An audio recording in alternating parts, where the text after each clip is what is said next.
Hello, my name is Kian Hales, and today I will be going through the coin changer kata in JavaScript. I'm using Atom, and the packages that I'm going to be using for this are the Atom IDE UI, the IDE TypeScript, and script. So the very first thing is to kind of explain what the coin changer is supposed to do. So the coin changer is supposed to give you the minimum number of coins or the most efficient number of coins for any given number. So if I'm at a cashier, for example, and I say to the cashier, hey, give me 100 cents or a dollar in change. I would rather the cashier give me 4.25 or 4 quarters, because we're using US currency for this, instead of giving me 10 dimes. So I want the most efficient number of coins that I can get from the cashier.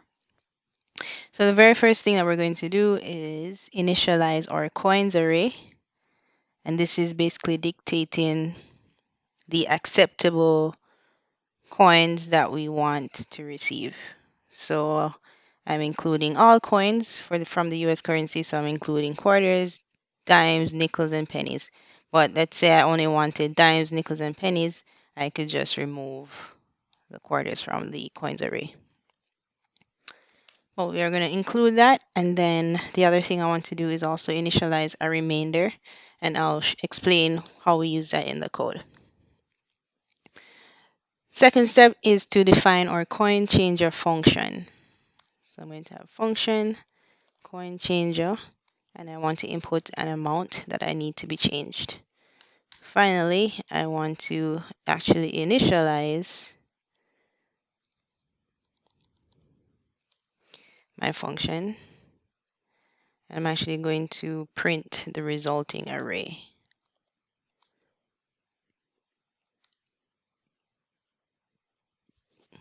Okay, so I've declared my two variables up here. I've declared my function, and now I want to call my function and actually print out the resulting array. So because I'm actually printing out an array, my coin changer function needs to return an array. All right, so at the very basic level, this is what we have. So if I input 0 here and run it, then it's going to give me an empty array, right? Because that's all that's being returned in this function. I'm actually going to remove this because I need to define some use cases. I need to make sure the cashier is aware in what process I want her to, or him to give me my coins. So I have 4 basic use cases. The first one is if the amount is equal to 0. The second one is if the amount is greater than any of the given coins. Actually, let's do if it's equal.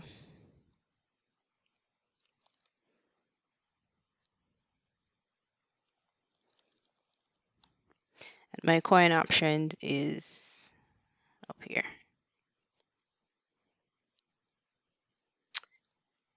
The third use case is if the amount is greater than coin options. And the last one is if the amount is less than coin options. So basically these are 4 if statements. We're going to go ahead and write those out. So if amount is equal to 0, do something. And if amount is equal to the first element in my coins array, do something. If the amount is greater than the first element in my coins array, do something. And lastly, if the amount is less than the first element in my coins array, then do something. So why am I using the first element in the coins array? Well, basically, I'm going to make sure I modify my if statement such that I am modifying the coins array as well. So even though 25 is the first element in the coins array now, as we work through the problem, that may not be the case. The first element may be 10, the first element may be 5, the first element may be 1. So we're going to be modifying the array in some way, shape, or form, and you'll see that as we work through this. So if I go to the cashier and I say, can I get $0 in change? First of all, the cashier is going to look at me like I'm crazy. And second of all, the cashier will give me absolutely nothing. So that's exactly what we want to return here, which is an empty array. So if I say to the cashier, give me $0 in change, the cashier will give me nothing. The second option here is if the amount that I'm asking for is equal to the first element in the array. And again, bear in mind that the first element in the array may not always be 25. But in this case, let's say that the first element in the array is 25. Then I just want to return that same element, because if I say to the cashier, give me 25 cents or a quarter in change, then the cashier would just give me a quarter. I don't want her or him to give me 2 dimes and a nickel. I rather get the full quarter instead. And that's what I mean by returning the minimum number of coins or the most efficient number of coins.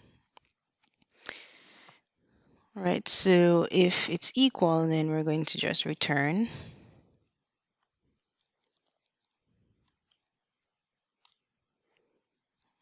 All right, we're going to return the first element of the coins array inside of an array.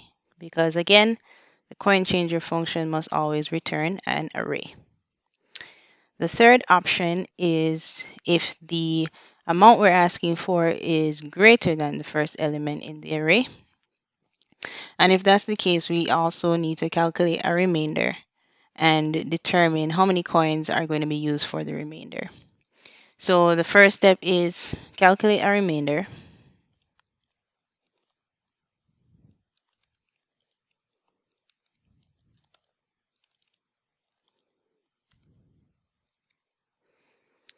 And then we want to return an array, of course. We're not going to return an empty array though. We want to actually do two things here. If the amount is greater than the first element in the coins array, we want to set aside that element and we want to calculate how many coins we're going to need for the remainder. So basically what we can do here is recursion. We can make the function call itself, but we're going to change the input. So what I want to do is set aside the first element, right? And then I also want to calculate the coins for the remainder. So I'm actually going to join two arrays here and make sure that the amount is now the remainder. So that's what the concat method does. The concat method says, hey, I have one array here and I have one array here. Let's just join them together. So again, I'm setting aside the first element in the array and I'm figuring out how many coins I need for the remainder. The last option is if the amount is less than the first element in the coins array. So this is where I was talking about earlier, where we're going to actually change what the coins array looks like. If the amount is less than the first element, so say for example, if the amount is 24, 24 is less than 25, I actually want to remove that 25 and focus on the dimes, nickels, and pennies. Reason being, I cannot ask the cashier for 24 cents and she or he will give me back a quarter. That doesn't make sense. So we have to work with dimes, nickels, and pennies in that case. Likewise, if I ask the cashier for 4 cents, he or she would not give me a quarter. They also would not give me a dime, and they would not give me a nickel. They would give me 4 pennies. So that's why we have to modify the coins array. So the first thing we're going to do is remove that first element. And that's exactly what the shift command does. The shift method does, the shift method removes the first element in that array. So now the array is going to look something like this. And then, of course, I want to rerun the coin changer function again. So I'm going to do return coin changer amount. And what this is going to do is rerun the function again, but it's using a different coins array. It's using a modified coins array that looks like this.